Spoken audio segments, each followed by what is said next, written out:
41 பேர் பலியான வழக்கில் குற்றப்பத்திரிகையில் விஜய் பெயர் இருப்பதாக தகவல். டெல்லியில் கரூர் நெரிசல் வழக்கு தொடர்பாக விஜயிடம் சிபிஐ 2வது நாளாக விசாரணையை மேற்கொண்டு வரக்கூடிய சூழலில் குற்றப்பத்திரிகையில் விஜயின் பெயர் இடம்பெற்றிருக்கிறதா?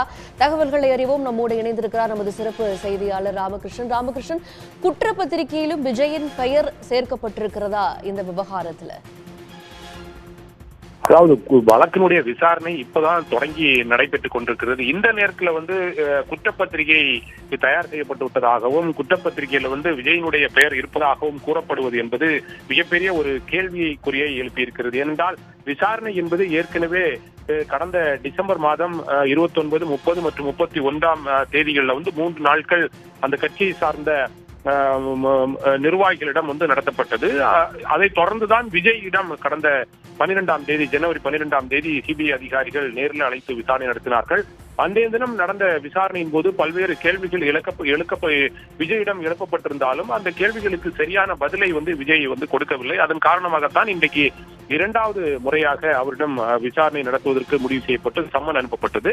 அதை தொடர்ந்துதான் இன்றைய தினம் 2ஆம் கட்ட விசாரணைக்காக விஜய் ஆஜராகி தனது தான் அந்த இடத்துல பார்த்த சம்பவங்கள் என்ன நடைபெற்றது என்பது தொடர்பான அந்த விட்னஸை கொடுத்து வருகிறார். விஜயை பொறுத்தவரையில் அவர் மீது இந்த கரூர் 41 பேர் பலிய ஆகிய சம்பவம் தொடர்பாக அவர் மீது எந்த ஒரு வழக்கும் தொடரப்படவில்லை. மாறாக அந்த கரூர் மாவட்ட தலைவர் உள்ளிட்ட 4-5 பேர் மீது தான் வழக்கு பதிவு செய்து விசாரணை ஏற்கனவே தொடரப்பட்டிருந்த சூழ்நிலையில் விசாரணையை சிபிஐ உச்ச நீதிமன்றம் மாற்றியது. அந்த வழக்கை தான் சிபிஐ பதிவு செய்து தற்போது விசாரணையை தொடர்ந்து நடத்தி கொண்டிருக்கிறது. விஜயை பொறுத்தவரையில் அவர் அந்த வழக்குல சேர்க்கப்படாவிட்டாலும் அவரை ஒரு சாட்சியமாகத்தான் அழைப்பதற்கு சிபிஐ முடிவு செய்து அவரை சாட்சியம் அளிப்பதற்காகத்தான் அழைத்திருக்கிறது.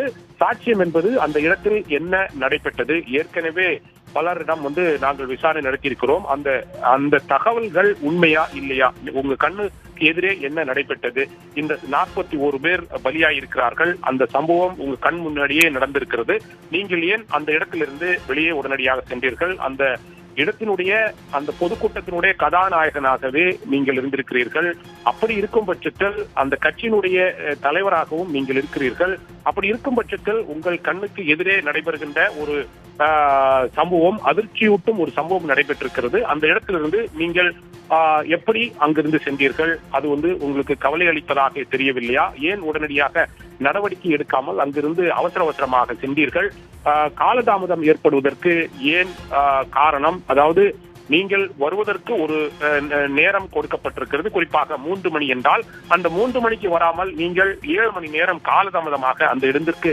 வந்ததாக போலீஸ் தரப்பில் தெரிவிக்கப்பட்டிருக்கிறது. அதற்கான ஆவணங்களையும் போலீசார் கடந்த முறை விசாரணையின் போது கொடுத்திருக்கிறார்கள்.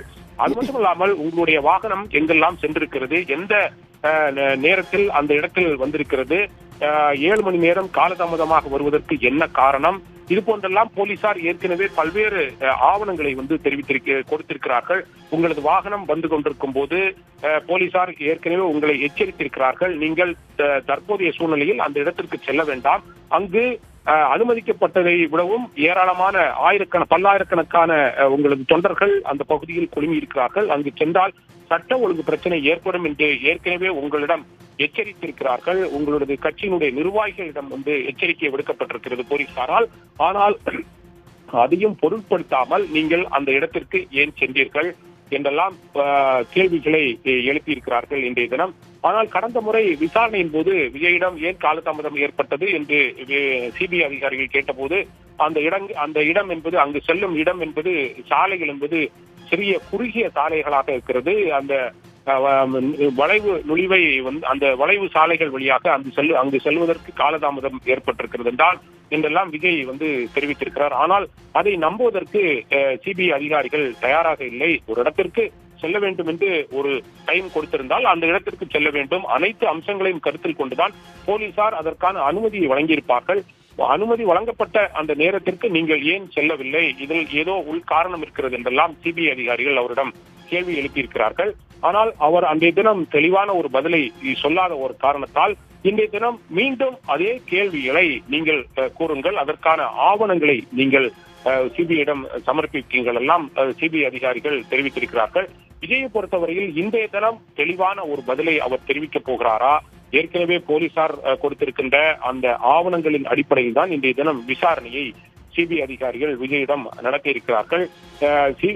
போலீசாரை பொறுத்தவரையில் வீடியோ பதிவுகள், போட்டோக்கள், பத்திரிகைகளில் வந்த செய்திகள், தொலைக்காட்சிகளில் வந்த வீடியோக்கள் எல்லாம் போலீசார் சிபிஐயிடம் ஏற்கனவே சமர்ப்பித்திருக்கிறார்கள். குறிப்பாக கரூர் மாவட்ட ஆட்சியர், அதே போன்று கரூர் மாவட்ட எஸ்பி, அந்த வழக்கை விசாரித்த போலீஸ் அதிகாரிகள் என ஏராளமானவர்கள் கடந்த டிசம்பர் மாதம் 3 நாட்கள் நேரடியாகவே தங்களது கருத்துக்களையும் தங்களது ஆவணங்களையும் போலீசார் சிபிஐ அதிகாரிகளிடம் கொடுத்திருக்கிறார்கள். அந்த ஆவணங்களை வைத்துதான் போலீசார் சிபிஐ அதிகாரிகள் தற்போது விஜயிடம் விசாரணையை தொடங்கியிருக்கிறார்கள். விஜயை பொறுத்தவரையில் மலுப்பனான பதில்களை தான் இன்றையும் சொல்வதற்கு வாய்ப்புகள் இருக்கிறது. ஏனென்றால் இல்லை என்றால் தற்போது சாட்சியத்திற்காக அழைக்கப்பட்டிருக்கிற விஜய் இந்த வழக்கிலும் சேர்க்கப்படுவாரா என்ற ஒரு கேள்வியும் எழும்.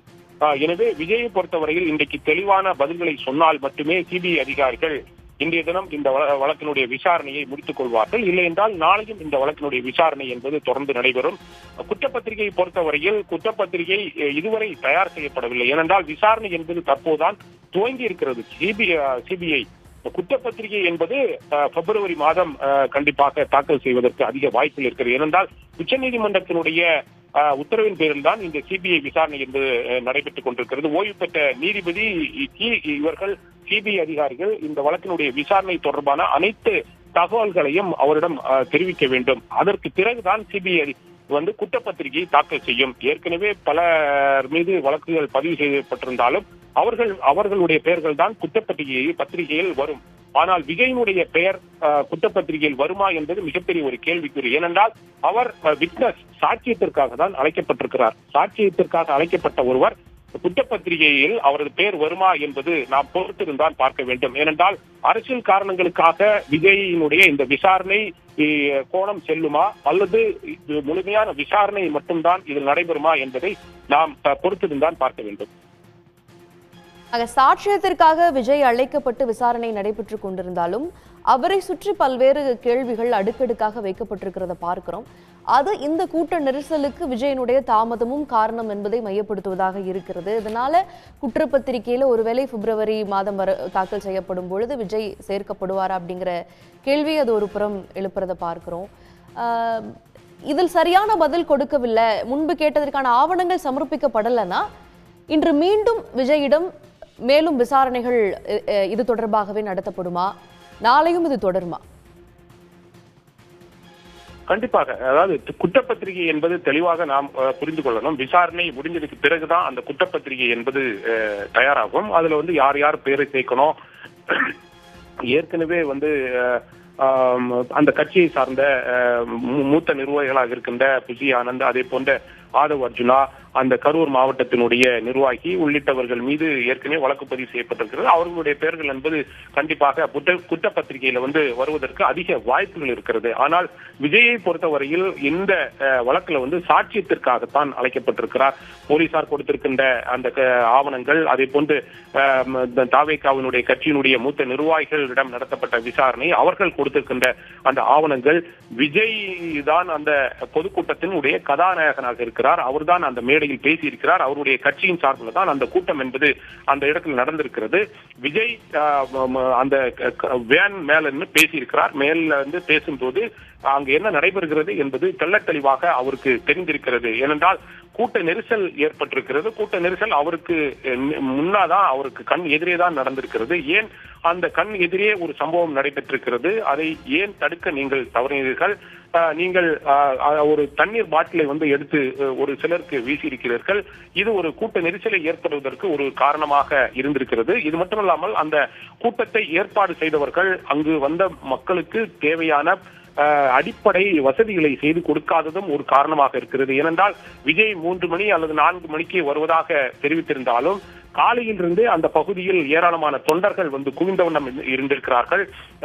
விஜய் வருவது ஒரு குறிப்பிட்ட நேரம் கொடுத்திருக்கிறது. ஆனால் 12 மணியிலிருந்தே அந்த பகுதியில் தொண்டர்கள் வர வேண்டும் என்று உங்களுடைய கட்சியினுடைய மூத்த நிர்வாகிகள் கேட்டுக் கொண்டிருக்கிறார்கள். இதற்கு என்ன காரணம்? ஏற்கனவே விஜய் நடித்த அந்த படம் அந்த இடத்தில் ஷூட்டிங் செய்வதாக, படம் எடுக்கப்படுவதாக ஒரு தகவல் இருக்கிறது. அது உண்மையா? விஜய் நீங்கள் பயணம் செய்த அந்த பிரச்சார பஸ்ல வந்து நீங்கள் மட்டும் இருந்தீர்களா, அல்லது உங்களுடன் யாரெல்லாம் இருந்தார்கள்? அந்த ஜனநாயகன் படத்தினுடைய டைரக்டர் இருந்தாரா, அல்லது அதில் நடித்த பல நடிகர்கள் இருந்தார்களா என்றெல்லாம் பல்வேறு கோணங்கள்ல வந்து சிபிஐ தங்களது விசாரணையை வந்து துவங்கி இருக்கிறது. விட்னஸ்க்காக, அதாவது சாட்சியத்திற்காக விஜய் அழைக்கப்பட்டாலும் அவரை சுற்றி பல்வேறு கேள்விகள் எழுந்திருக்கிறது. விஜய் ஏன் சரியான நேரத்திற்கு அங்கு செல்லவில்லை என்பதுதான் மிகப்பெரிய ஒரு கேள்வியாக இருக்கிறது.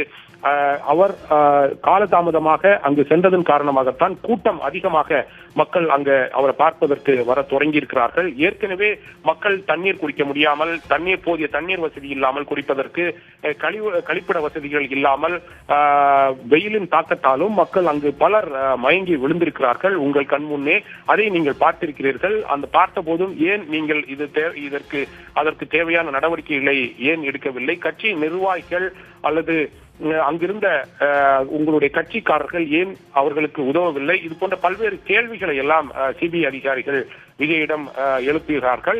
அன்றைய தினம் கொடுக்கப்பட்ட அந்த பதில் வந்து திருப்தி இல்லாத காரணத்தால் தான் இன்றைய தினம் மீண்டும் இது போன்ற பல்வேறு கேள்விகளை வந்து அவர்கள் எழுப்பியிருக்கிறார்கள். விஜய் வந்து மலுப்பலான பதில்களை கொடுத்தாலும் சிபிஐ அதிகாரிகள் அவரை விடுவதாக இல்லை. தொடர்ந்து அவரிடமிருந்து தெளிவான பதில்களை கேட்பதுதான் சிபிஐ அதிகாரிகளுடைய திட்டவட்ட முடிவாக இருக்கிறது.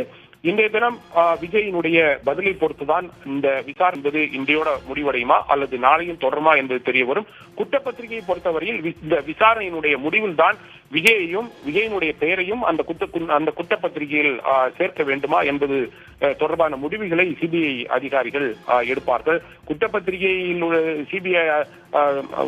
குற்றப்பத்திரிகையில் விஜயனுடைய பெயரை வைக்க வேண்டுமா என்பது உடனடி முடிவு செய்யக்கூடிய ஒரு விஷயம் இல்லை. ஏனென்றால் இந்த வழக்கினுடைய விசாரணை என்பது முடிவடைய வேண்டும். அதற்கு பிறகு விஜய் கொடுத்த அந்த சாட்சியங்களும், ஏற்கனவே நடத்தப்பட்ட விசாரணை, போலீசாரிடம் நடத்தப்பட்ட விசாரணை, அந்த தாவேகா கட்சியினுடைய நிர்வாகிகள் நடத்தப்பட்ட விசாரணை, ஆவணங்கள், விஜய் சொன்னது எல்லாம் சரியாக இருக்கிறதா, அவர் சரியான தகவல்களை கொடுத்திருக்கிறாரா, இல்ல விஜயும் இதில் ஒரு குற்றவாளியாக சேர்க்கப்பட வேண்டுமா, இதில் விஜய் குற்றவாளியாக சேர்த்தால் சரியானதாக இருக்குமா என்றெல்லாம் சிபிஐ அதிகாரிகள் விசாரணைக்கு முடிந்ததற்கு பிறகுதான் சிபிஐ டைரக்டரிடம் உட்கார்ந்து பேசிதான் அதற்கான ஒரு முடிவை எடுப்பார்கள். எனவே தற்போதைய சூழ்நிலையில் விஜயனுடைய பெயர் குற்றப்பத்திரிகையில் சேர்க்கப்பட்டுள்ளதா, சேர்க்கப்படுமா என்ற கேள்விக்கெல்லாம் இப்போது பதில் சொல்வதற்கு முடியாது. விவரங்களுக்கு நன்றி ராமகிருஷ்ணன். உடனுக்குடன் செய்திகளை தெரிந்து கொள்ள சன் நியூஸ் பெல் ஐகானை கிளிக் பண்ணுங்க.